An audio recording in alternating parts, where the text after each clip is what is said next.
Hi, welcome to the Indy 500 podcast. We have an interview this week. We are talking to Michele Catalano, who is the editor and owner of the music website I Have That on Vinyl, which is described as a collection of collections and also a blue sky poster extraordinaire. So thanks for coming on, Michele. Thanks for having me. Hey, the main reason that I wanted to contact you this week is because on our show, we pick a random album out of the Enemy Top 500 list every week. And the random one that we hit, I think it was actually 2 weeks ago because we did like an April Fool's episode where we didn't have a random one.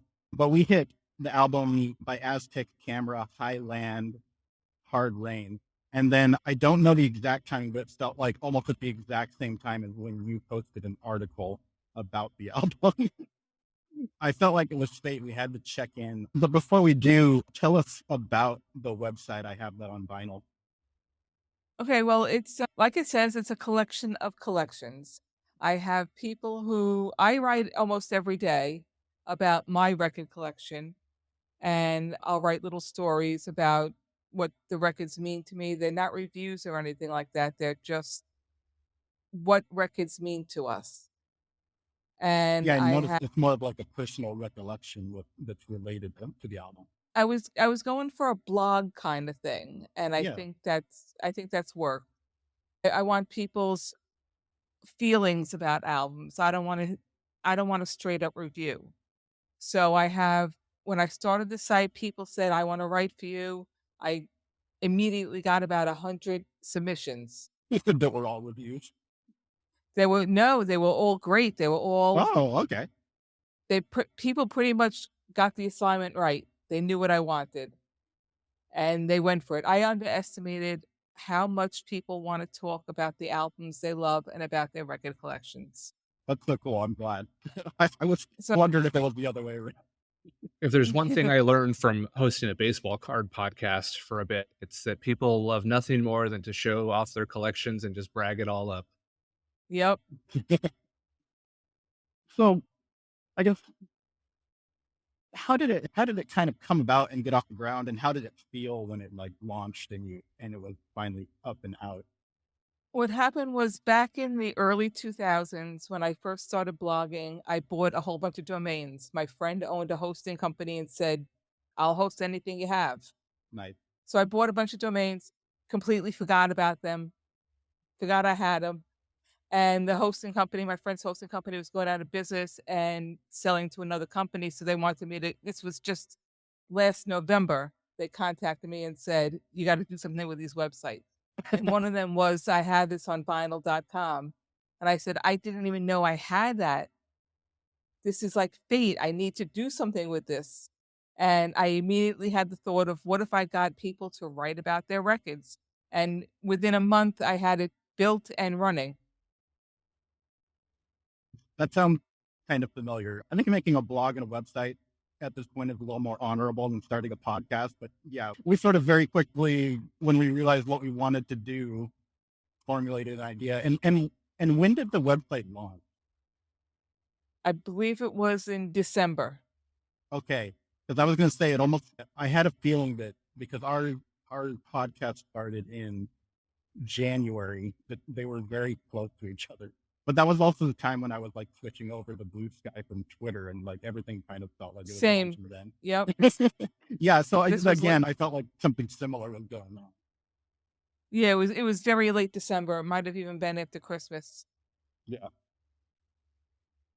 and you'd never be able to tell because again, you write every day and you have contributors. Like it's already a very filled out and like wonderful to explore website. Yeah, I've been really lucky to have many, many people who want to either be interviewed by me or want to write for the site. So it's worked out really nice. Yeah. So without spoiling anything too much, you did say on your article about the album that we're doing this week that you think it may be your favorite now. Is that right? Yes, it is. I came to this conclusion last year. I am 62 years old, and I just last year decided I have a favorite album, and this was it. So it's one that you're sticking with, because I know I'll do that, and then the next day I'll say, well, maybe something else. But I never said I had a favorite album. When people would ask me that, I would give a list of like 10, yeah, exactly. and I never narrowed it down. And one day I was listening to it, and it just hit me. This is my all-time favorite album. Can you give us kind of a recap of the article that you wrote about it too? Because it was a great Sure. story. Well, what happened was, this is back in 1983. I was working at Record World on Long Island, and I had a crush on a guy there, as people do when they're in their young 20s. And I was sick one day and called off of work, and it was a snowstorm. And this guy I had a crush on came over to see how I was feeling, and he brought me a present. And he said, "I just want you to have this. If you listen to it, I think you'll really enjoy it. It sounds like you." So I opened it up, and it was Aztec camera, and I had briefly heard of it just from working there, from putting it on the shelf or whatever. And I said, "Oh yeah, sure, thanks. I'll give it a listen." I didn't know what else to say because here was this guy I had a crush on bringing me an album while I was sick. So he didn't stay because I was sick, and I went and I listened to the album, and I fell in love with it on first listen. I knew the first song, which is Oblivious. They had been playing that on the radio a lot. I hadn't heard anything else, and it was just such a beautiful, well-written, well put together album. I fell in love with it immediately, and I was like, "I'm gonna marry this guy." And that did And I happen. did. I did, yes. Right? I mean, and it does sound like we've been living with it for about 2 weeks now and off. It does sound like the kind of album that a person may give to a girl that they're also kind of crushing on. Like I can see as I'm going through it, like, there's spots where you're like, I hope she might hear this and think, Yeah, it's a very poetic album. yeah. So and I think I my contribution on that category was Talking Book by Stevie Wonder. I remember sending songs off of that to my wife over the time of dating, and okay, that's a sentimental one for me now. yeah, and what's I'm funny telling you, it is works. Any music works. yeah, I can like yeah, as I heard that story and I listened to the album, like I could see it. And I was gonna say the funny thing is my music that I think me and my wife together, we'd actually broken up for a while, and then getting back together, I found the cartoon Metalocalypse, which is like an Adult Swim cartoon about guys in a metal band, and Right. I was like, she needs to hear this, like I didn't know anybody else who might be into it because she's like the metalhead in my life, and I was like, I've got to share this with somebody, and I've got one person, and I wanted to see her again. I needed to like have her back in my life, and like yeah, it worked. It's always a good thing to do. Yeah, It's a way to reach people. When you don't have the words, somebody else does. yeah, exactly. People forever have been you make mixtapes to tell people how you feel. Um, a big part of the communication now between me and my co-host Kelio now is the trading albums, because we haven't talked about it on the podcast much, but there's maybe a decade stretch where we weren't really in touch, and now we went to a concert together, and now we're doing this podcast together, and it was a way to maybe like plan C of the podcast was to just have us reconnect too. So yeah, I really identify with having personal stories around this kind of stuff. Yeah. Yeah, everybody has a personal story when it comes to music and their favorites. So I'm finding that out. yeah, which tracks really kind of jump off the album like to you? Well, the first track, Oblivious, because it's the track I knew of them and I had heard originally, and it's a catchy song. Yeah, Walk Out to Winter is my favorite on the album. It's got some great lyrics, and it's just a really sweet song. I like We Could Send Letters, and the last two songs, Back on Board and Down the Dip. Those are the ones that stand out to me. yeah. Just today when I was listening to it, kind of by pretty much the run all the way from like pillar to post to the end. Mm-hmm. And Yes. one thing we had talked about that maybe you'll be able to tell us for this one, but like when you listen to these albums now on Spotify, they don't give you an indication of where side A and side B split. So my guess was maybe between We Could Send Letters and Pillar to Post. You are right. Oh, okay. Woo! Because that's Well also played, sir. that's also where I felt like there's almost a Break. Yeah. change in style to the album, and I really Yes. like side B. I feel like side 2, they all flow into each other on side 2. Mhm.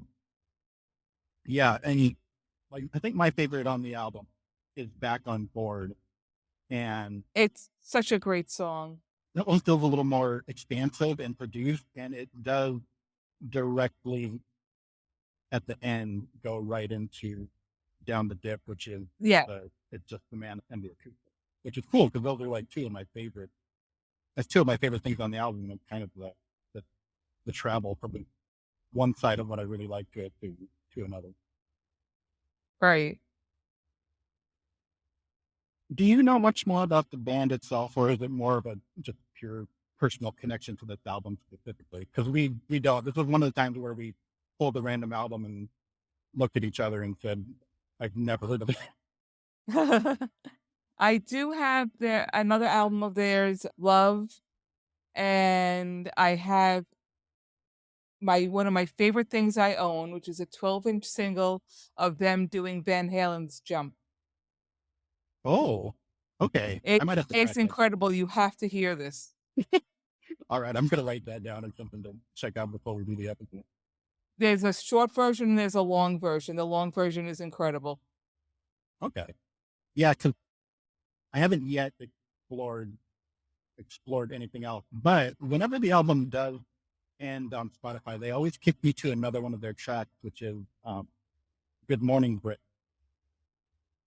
And that one actually I really love whenever it does it. Like I almost never notice when I hit the end of the album, but then that one will come on and I'm like, the vocals are a little different and a little different song, and then I look and I'm like, oh, this is actually another one.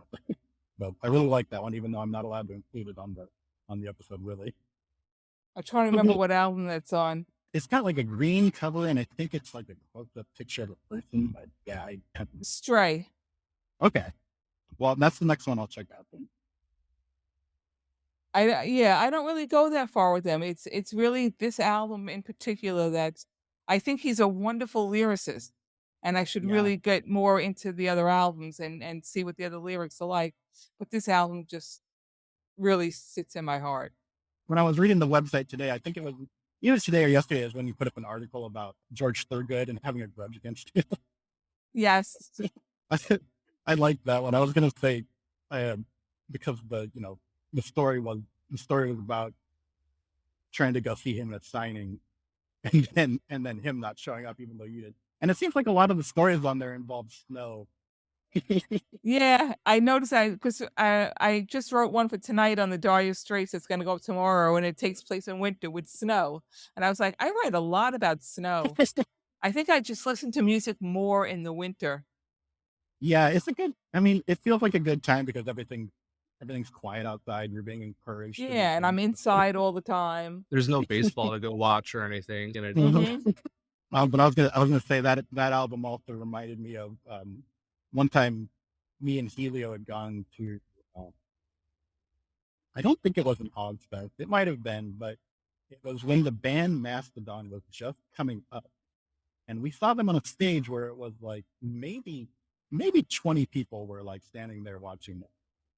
But I thought it was really good, and I may have had their second album, the Whale one, at the time.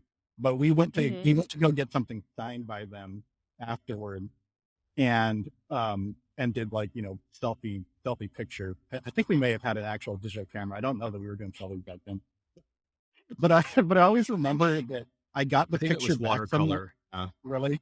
Yeah, I always remember I got the picture back from that one, and their drummer was like kind of making a face, like, yeah, like making fun of me. And like for the longest time after that, I was holding back on them because I was like, that's kind of rude. I was gonna say, did you stop listening to them? I, I mean that album and I think the follow up were so good that I don't think I could stop. But I definitely wasn't as big of a fan just because of that. I don't know. Right. Time kind of healed that wound because it's not a big a deal. And I also look at the picture now and I'm like, that's kind of fun. We had a moment like that when I was working concert security. A couple days into the job, Aerosmith was in town, and I was one of the guys standing against the main stage barricade where Steven Tyler walks out and gets into the crowd and everything. And during the show, somebody down on the floor had thrown a cigarette up on a stage. So I'm looking at the crowd. I don't see this. He leans over and smacks me in the back of the head and starts screaming at me to pick up the cigarette. So I reach up on the stage, pull it down, and just kind of stare at him. What the hell's the matter with you? So from that point on, like Aerosmith and me, we don't jive very well. I'm surprised you didn't bring this up when I was talking about their video game. You know, that's one of those like Revolution X. That game is so wonderful in Wait, so many an ways. Aerosmith video game? Yeah. We just talked about this twice, and I'm trying to remember the year, but it might have been 95 or something. But it was basically like one of those arcade games where you're pointing the gun at the screen, and like they kind of cameo in it, and they do the music on it, and I think they may have had like input into the setting and stuff like that. And this is gonna be like the third episode in a row we talk about this, but it's basically like a like a like a fascist government has taken over and said like people can't listen to music and they can't read like rock magazines and stuff like this, and like you and Aerosmith are like fighting against them and blowing up Oh their my God. blowing up You their shoot helicopter. CDs, of course, Yeah, and definitely. yeah. Yeah, your gun shoots CDs for sure. Oh, Wait, yeah, Revolution X. Look that up on YouTube. It'd be a quick watch, and it's pretty amazing. Aerosmith for me is one of those bands where if it comes on the radio, I can't turn it off fast enough. There you go. Yeah. I have See, no I used great to love for love them. My mom grew up playing Aerosmith all the time, and I loved them. But from that point on, I was like, "Ah, Steven Tyler, you're kind of a dick. I'm not going to give you the time of day if I have a choice of what I'm listening to. No thanks." I hate them so much that I refuse to go on their ride at Disney World. Okay. I've been once. I think they may have actually changed the music on it or something too since then, so it might be Oh, safe. okay. Yeah, I didn't want to be. I don't like rides to begin with, and I'm going to get on a ride and they're going to play Aerosmith for me that I hate. No.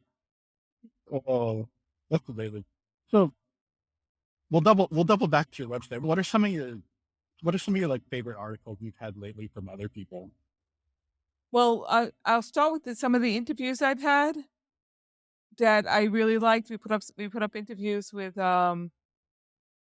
Steve from Pup and Jeff Rosenstock's guitarist, John Danielle from Mountain Goats, Chris Oh, Waller from Death Cab from Cutie. So I've interviewed all of them. So those are some of my favorite ones. And yeah, we're we Seattle had guys. some. Death Cab's a part of our upbringing. Let's see. I had one yesterday that was from a guy who received an album he loved from a friend who died. And it was really all about his journey with that album and that friend. And it was a really nice story. And let's see. You are going to edit my ums out, right?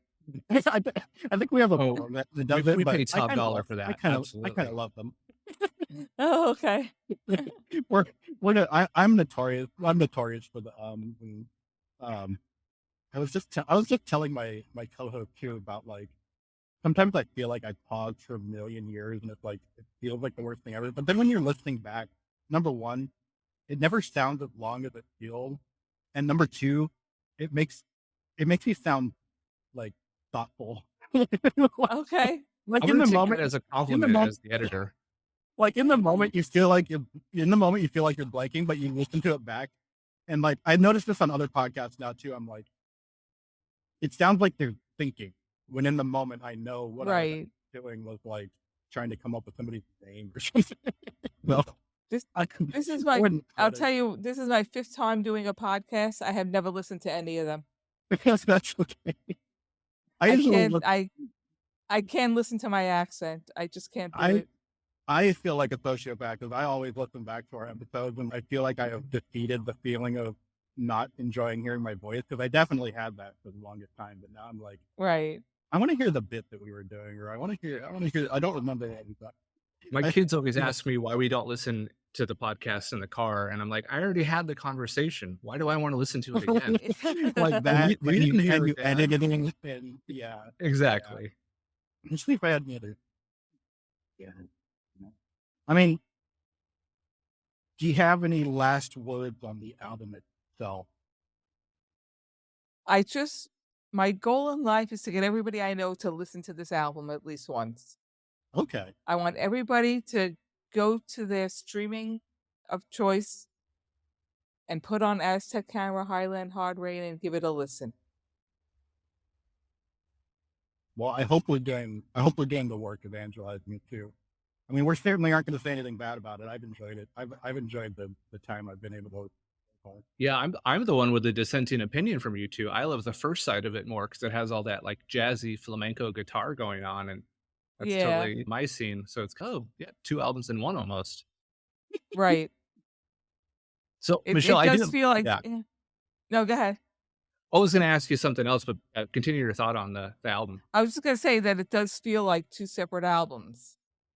And for me, more because I flip it over. I listen to it on vinyl and I flip it over at that point, so it's really Right. Yeah, yeah. I forget what we were talking about, but I think it was on the. Oh, because Noi, the krautrock band that we were talking about, their album, like I'm sure it would, I'm sure it would split this way on the record too. But one side is like a solo record for one of their members, and then the other side is the solo record for the other member.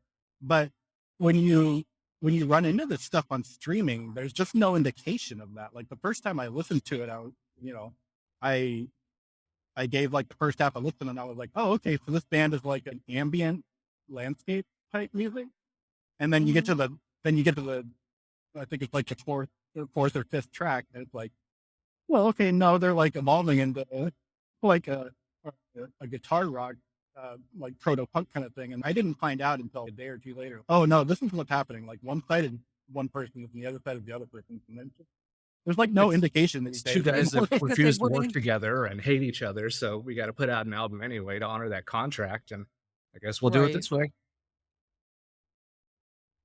But I wish there was something that they would do, especially in cases like that. I wish there was some kind of indication of when there was an album that primarily came out on either a record or a tape that Spotify or somebody would put like a little divider in, or even an option to toggle it on to say, like, Right. this is where it's split originally. Because the more we do the more we do the show, and the more we run into the albums that originated on vinyl. Like that's such a major part of the context. That you don't get it.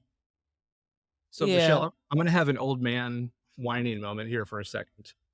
Okay. I miss record stores. I miss them because they're a place to hang out, because they're a place to learn about new music, and they were just cool and fun. You said you worked in one.